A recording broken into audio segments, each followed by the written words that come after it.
Please be seated.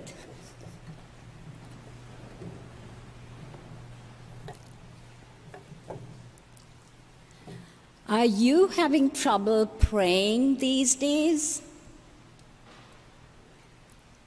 With so much happening in the world and so many prayer needs swirling around us, prayer can be difficult, or even gets left by the wayside altogether. Do you ever wish you could ask Jesus to teach you to pray? And then he would figure it all out and give you a response that would make your prayer life perfect.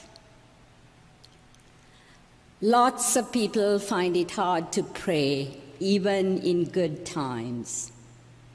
When times are complicated and confusing, it affects everything in our lives, including prayer. If prayer is an easy and comfortable part of your life right now, you are richly, richly blessed. Please have some pity for all the folks around you, stumbling along in the dark.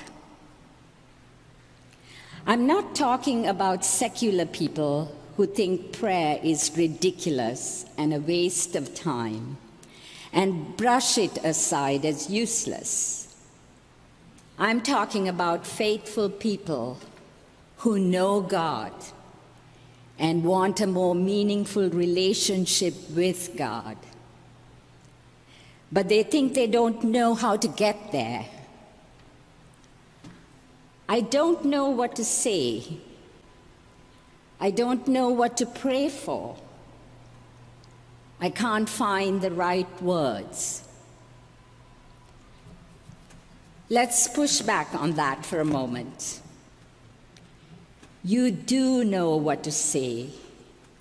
Say what is on your heart. You do know what to pray for. Pray for what you want, for what your heart desires. And if you can't find the words, I have a secret for you. The words you choose don't make any difference. Prayer is simply a relationship with God. How do we start a relationship with any person? Or how do we deepen and strengthen a relationship we already have? Sometimes we do it by talking in person or by sending messages. Sometimes we express our feelings with an exchange of gifts. Sometimes we do it just by spending time together. Think of the most fulfilling relationship that you have or have ever had. And if you have never had one, let yourself imagine what a fulfilling relationship would be like. It probably includes keeping in touch frequently, speaking honestly, listening, offering trust, and being trustworthy in return. So if that's what we do with human beings, how would we approach our relationship with God? Keeping in touch. How often would you like to hear from a close friend? Once a year, when they're in trouble and need something from you? Or every day, or every week? Sometimes just checking in over nothing, just to show you care about each other. As for speaking honestly, that takes us back to knowing what to say. You do know what to say. Say what is on your heart. You might have to quiet down the rest of the world by taking some space or some silence to listen to your heart and get in touch with what is most important to you so you know what you want to share. And you do know what to ask for, but let's face it, this is a hard one. Most of us have asked repeatedly for various things and have been told no. But here's a suggestion, an idea. You can keep asking for it anyway. If it's what you want, ask. Be bold. Ask for exactly what you want, no matter how impossible it seems, how mundane it feels, and no matter how many times you have been told no. It is the realness and the authenticity of your communication that God really wants. Pray about being angry, about not receiving what you've been asking for all your life. That kind of prayer can be extremely powerful. As for what specific words to use, some of you may have been shocked when I said that words you choose don't make any difference, especially after we just heard a gospel reading about the Lord's Prayer. Yes, the words of the Lord's Prayer are very important to the church. They are the center of any Christian worship service and a summary of everything Jesus taught. But this again is the biggest of all big secrets about prayer.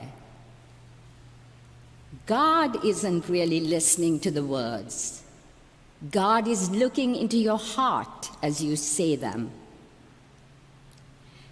The most flowery, perfect, poetic prayer recited from memory without deeper attachment has no meaning. The simplest prayer said with trust and honesty means everything. Anne Lamott's one-word prayers, help, thanks, wow, those are good enough. The alphabet prayer is another very simple one that you may be familiar with. It is especially good when life seems so complicated and you really have no idea where to start. Just say the alphabet slowly, and in between each letter, allow your mind to go where it will, as if you were with a telepathic friend who did not need you to put things into words to understand what you are feeling. Your heart will speak freely and openly and wordlessly, and it doesn't even matter if you understand it, if you can just trust that God understands. The alphabet prayer has been known to move people to tears. When the disciples said to Jesus, "Lord, teach us to pray," he knew they meant give us the right words to say. And so he gave them powerful words. And at the same time, in all the rest of Jesus' ministry, he taught them how to live a life of prayer, a life of being in constant connection and communication with God, a life of standing before God honestly, holding nothing back, trusting God completely, knowing that God hears, listens, and honors all prayers and responds to all prayers, whether we think they are good enough or not, whether we think we are good enough or not.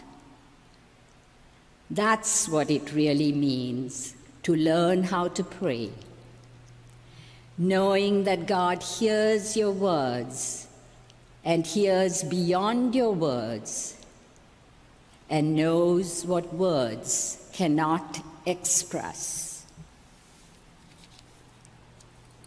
Amen.